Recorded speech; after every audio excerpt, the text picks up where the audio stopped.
international publications, health talk shows, YouTube lectures, articles in international magazines, lectures in universities and colleges, training workshops, thousands of chronic and complicated cured cases. 45 سال پرانا panic attacks کا ایک شفا یاب case. جب یہ مریض 2015 میں میرے پاس آیا تو اس وقت اس کی عمر 67 سال تھی۔ مریض کا بیان: 1970 میں میرا بواسیر کا آپریشن ہوا اور 1971 میں میں تعلیم اور روزگار کے سلسلے میں گاؤں چھوڑ کر شہر چلا گیا۔ وہاں بخار کے ایک حملے میں پسینہ آنے کے دوران مجھ پر موت کے خوف کا شدید حملہ ہوا جو اس کے بعد سے اب تک جاری ہے۔ میں نے ایلوپیتھک ادویات لینی شروع کی جو ابھی تک جاری ہیں۔ اگر نہ لوں تو ڈر اور خوف میں شدید اضافہ ہو جاتا ہے۔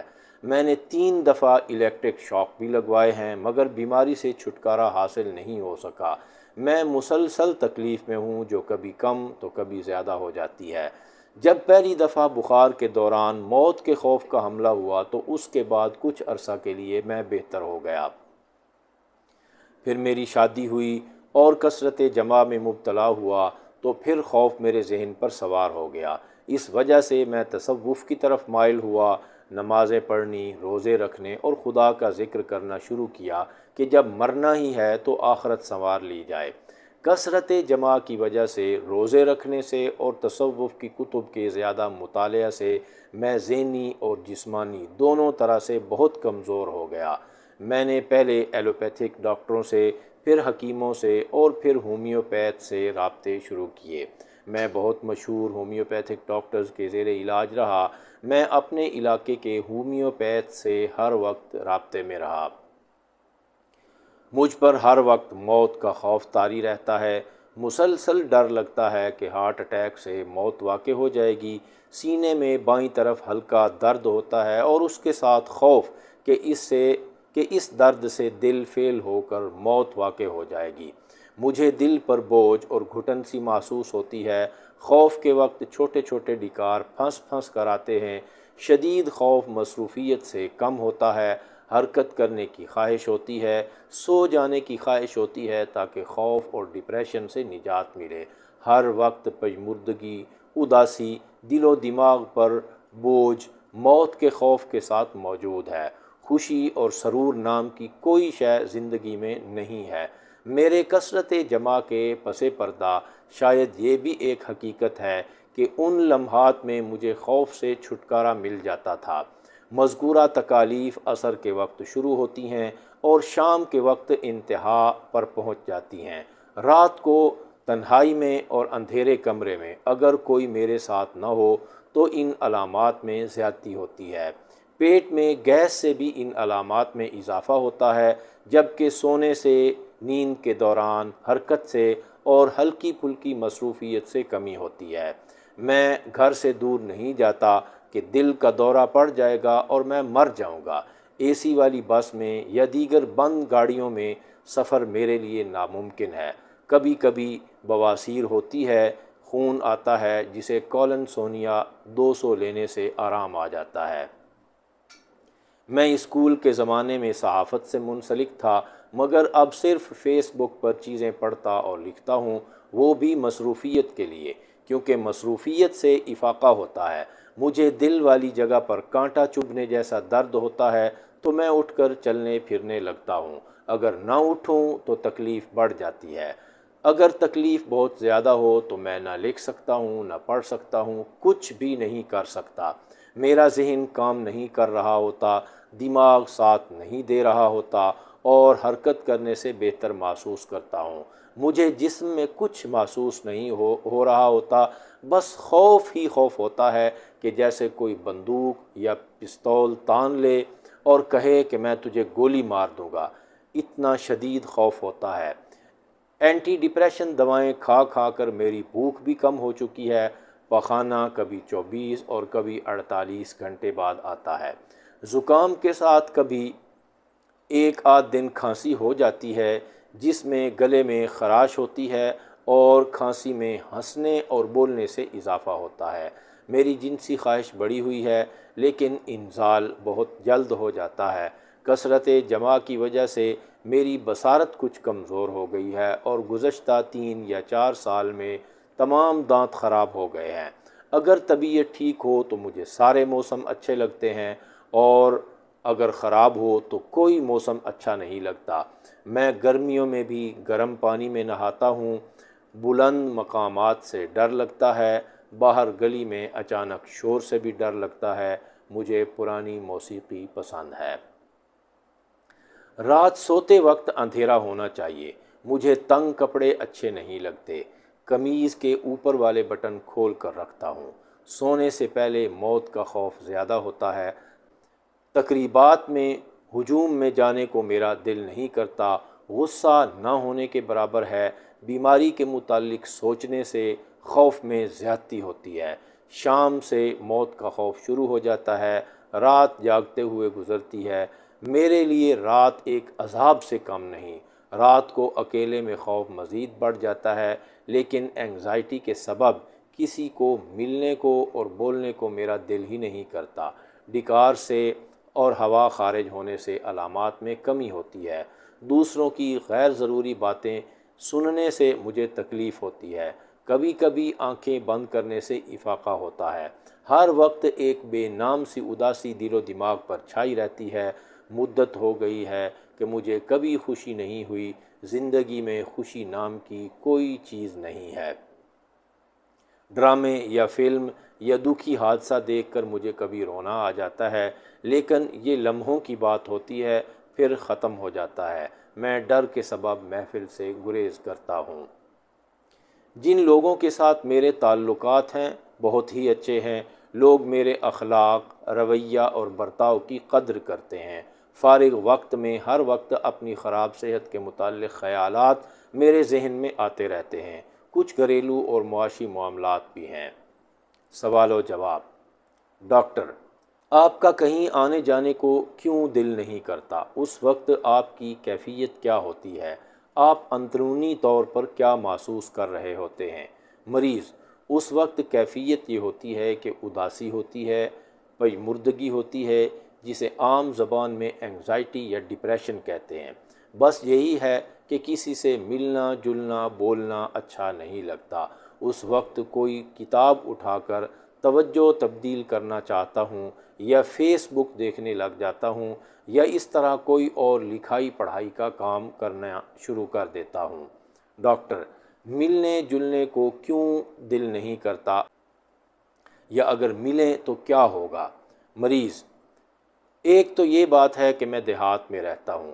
میرے جو دوست ہیں، میں یہ نہیں کہتا کہ وہ میرے معیار یا میرے مقام کے مطابق نہیں ہیں، لیکن جو زبان، لہجے اور معلومات کے لحاظ سے مجھ سے کم ہیں، تو مجھے سمجھ نہیں آتی کہ میں ان سے کیا گفتگو کروں، یا پھر کوئی صاحب علم ہو تو میں اس سے بات کروں۔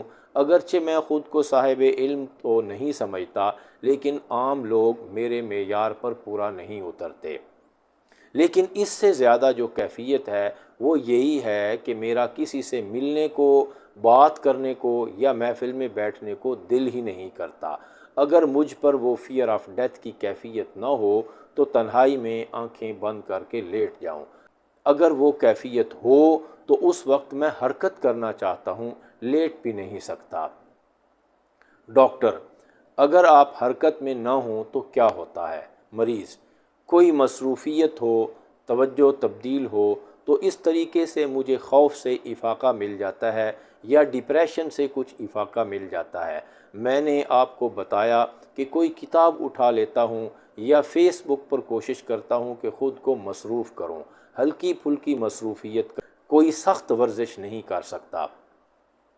ڈاکٹر: اگر مصروف نہ ہوں تو ہوتا کیا ہے؟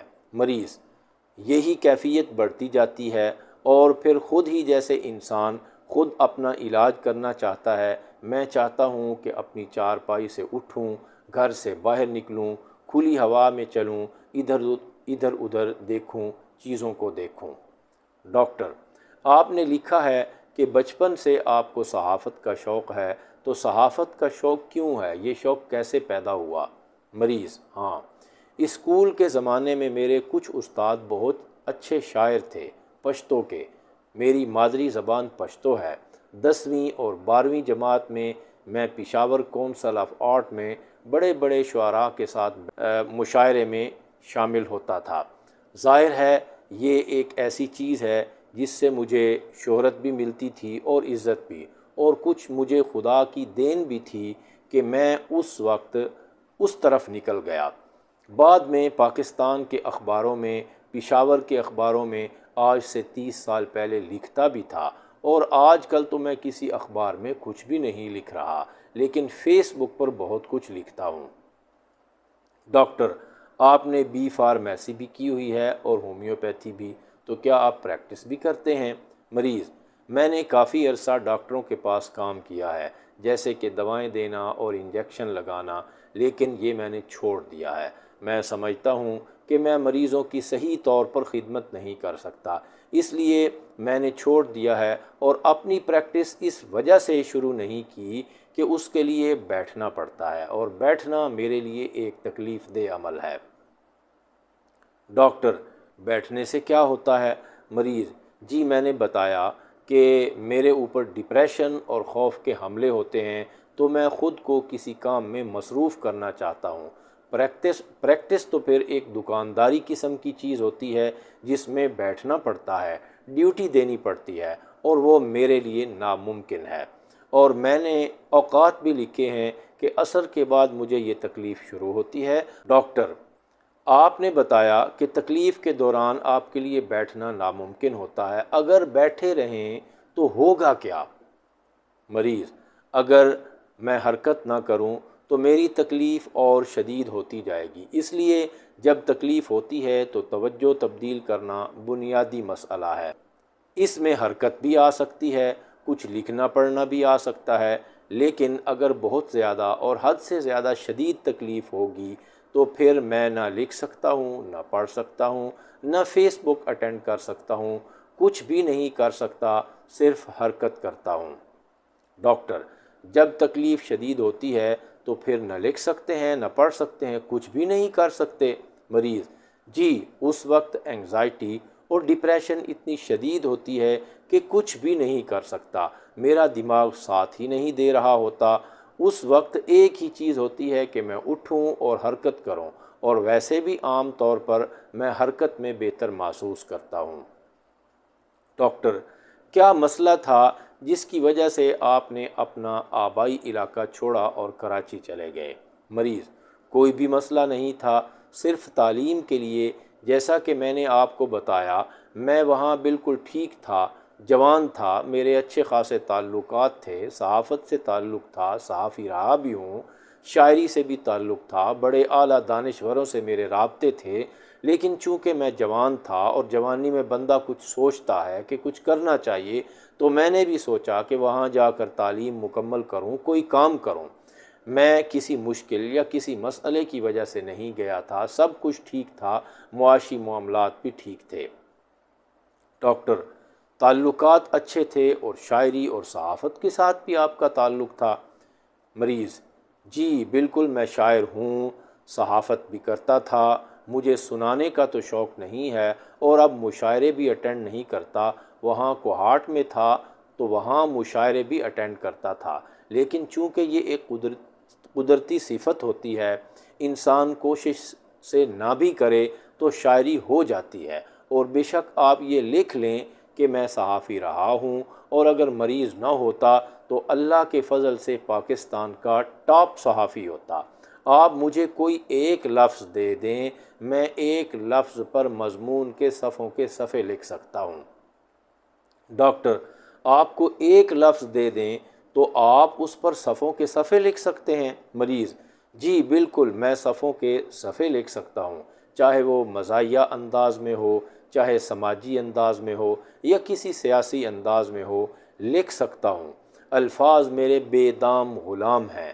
مرض اور بیماری کی وجہ سے میں یہ سب کچھ نہیں کر سکا، کیونکہ پھر دماغ پر بوجھ بنتا ہے۔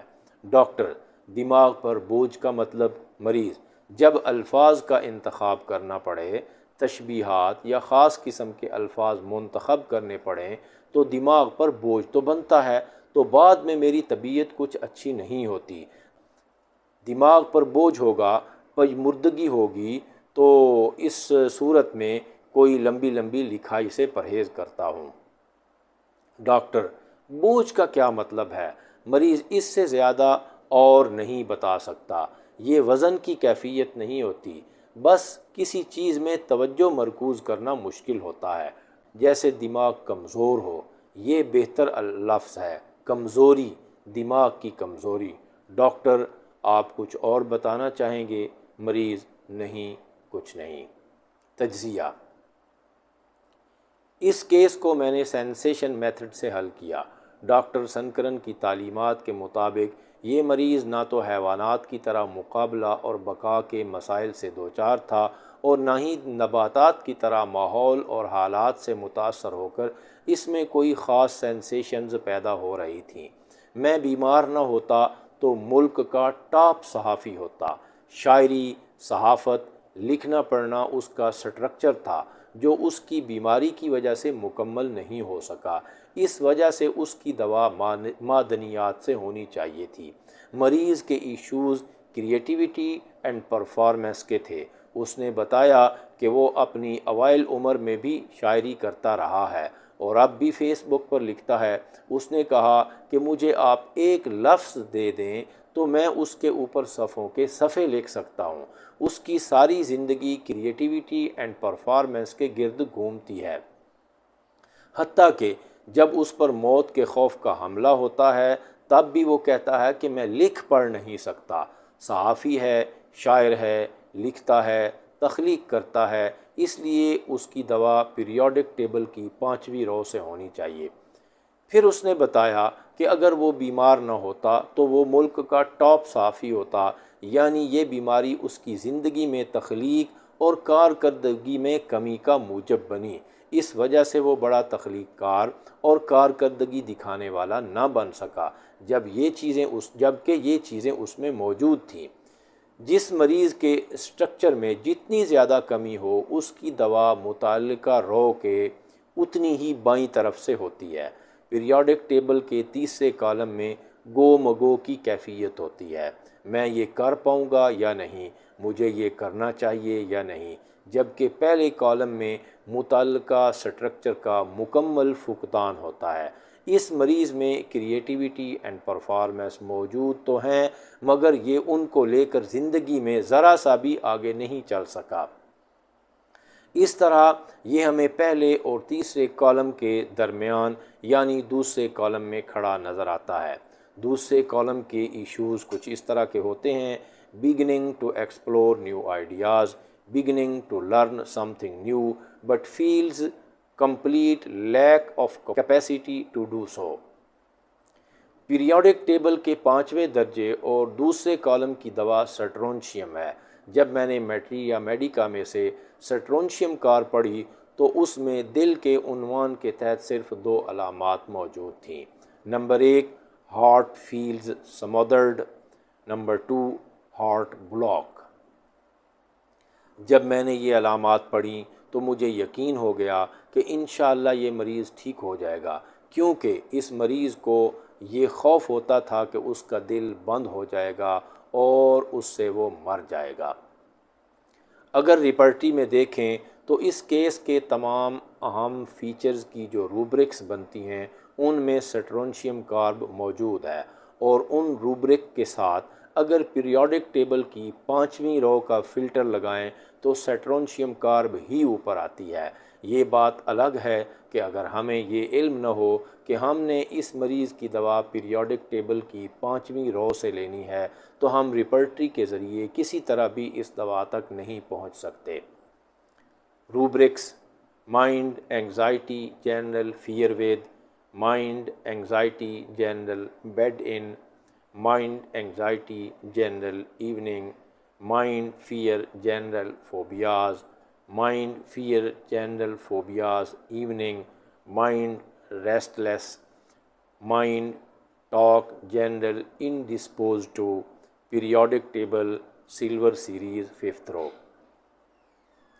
12 نومبر 2015 مریض کو سٹرونشیم کارب 200 کی ایک خوراک دی گئی جس سے موت اور ہارٹ اٹیک سے موت کے خوف میں کمی آنے لگی۔ 8 دسمبر 2015 دوا نے کام شروع کیا، لیکن اس کے ساتھ رات کو کھانسی اور شدید تنگی تنفس کی تکلیف شروع ہو گئی، جس کی وجہ سے ایلوپیتھک دوا لینی پڑی، جس سے سٹرونشیم کی خوراک کا اثر کم ہو گیا۔ 21 دسمبر 2015 موت کا خوف تقریباً ختم ہو گیا ہے۔ اب 3-4 نمازیں مسجد میں جا کر پڑھتا ہوں، اب گھر والوں سے باتیں بھی کرتا ہوں، پہلے نہیں کرتا تھا، لیکن رات کو تنگی تنفس کی تکلیف ہو جاتی ہے جس کے لیے ایلوپیتھک دوا لینی پڑتی ہے۔ چونکہ مریض ذہنی اور جسمانی طور پر بہتر ہو رہا تھا اور اس کی تکالیف زیادہ اہم اعضاء سے کم اہم اعضاء کی طرف آ رہی تھیں، اس لیے اسے مزید دوا دیے بغیر 15 دن تک انتظار کرنے کی ہدایت کی گئی۔ 28 جنوری 2016 ذہنی علامات، موت کا خوف وغیرہ بالکل ختم ہو گیا۔ نزلہ، زکام، بخار ہوا، بخار ٹھیک ہوا، لیکن کھانسی کی دوا لینے سے ذہنی علامات ساری واپس آ گئیں۔ اب اسے سٹرونشیم کارب 1 کی 2 خوراکیں بھیجی گئیں اور ہدایت کی گئی کہ ایک خوراک لیں اور اس کے بعد جب محسوس کریں کہ علامات واپس آ رہی ہیں اس وقت دوسری خوراک لیں۔ 6 جون 2016 میں نے خود فون کر کے مریض کا حال دریافت کیا اور مذاقاً کہا کہ آپ تو مجھے بھول ہی گئے، جس کے جواب میں اس نے کہا کہ میں آپ کو کیسے بھول سکتا ہوں، آپ نے مجھے نئی زندگی دی ہے، میری طبیعت بالکل ٹھیک ہے اور اب میں زلزلہ زدہ علاقے میں رفاہی کام کر رہا ہوں۔ یہ علاقہ ٹھنڈا ہے، یہاں گرمیاں بھی اچھی گزر جاتی ہیں اور رفاہی کام بھی ہو جاتا ہے۔ کبھی کبھی انتہائی معمولی سی شکایت ہوتی ہے جو میں سمجھتا ہوں ٹھیک ہو جائے گی۔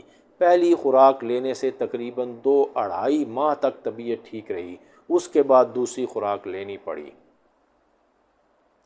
سٹرونشیم کارب 1 کی خوراک ہر 2 ماہ بعد۔ 26 اکتوبر 2016 خوف 80% ختم ہو گیا ہے۔ ڈپریشن اور پژمردگی جو شام کو زیادہ ہوتی ہے، آپ نے دوائی کی خوراک ہر 2 ماہ بعد دہرانے کا کہا، مگر ایک خوراک 1 ماہ تک کام کرتی ہے، اس کے بعد علامات واپس آنے لگتی ہیں۔ سٹرونشیم کارب 1 ہر ماہ بعد۔ 24 دسمبر 2016 اس دوائی سے بالکل فرق نہیں پڑا، اسی طرح ڈر آ رہا ہے۔ اب چونکہ سٹرونشیم کارب 200 نے پہلے کام کیا تھا تو دوبارہ اسے سٹرونشیم کارب 200 دی گئی کہ اس کو بوقت ضرورت دہرا لیں۔ 25 جنوری 2017 کوئی فرق نہیں پڑا، طبیعت بدستور خراب ہے، ساری علامات واپس آ گئی ہیں، بالکل پہلے کی طرح ڈر لگ رہا ہے، بہت پریشانی ہے۔ اب اس کو سٹرونشیم کارب 10 کی چند خوراکیں بھیجی گئیں اور ہدایت کی گئی کہ ایک خوراک لے اور اس کے بعد جب ضرورت محسوس ہو تو دوا کو دہرا لے۔ یہ خوراکیں مریض 1 ماہ 10 دن، 1 ماہ 15 یا 20 دن بعد لیتا رہا، جس سے اس کے تمام مسائل حل ہو گئے۔ اس کا ڈر خوف مکمل طور پر ختم ہو گیا۔ اس نے نہ صرف گھر والوں میں بیٹھنا اور باتیں کرنا شروع کیا بلکہ وہ ان کے ساتھ باہر کام بھی کرنے لگا، تمام نمازیں مسجد میں جا کر پڑھنے لگا، بازار اور حتیٰ کہ دوسرے شہروں میں بھی آنے جانے لگا۔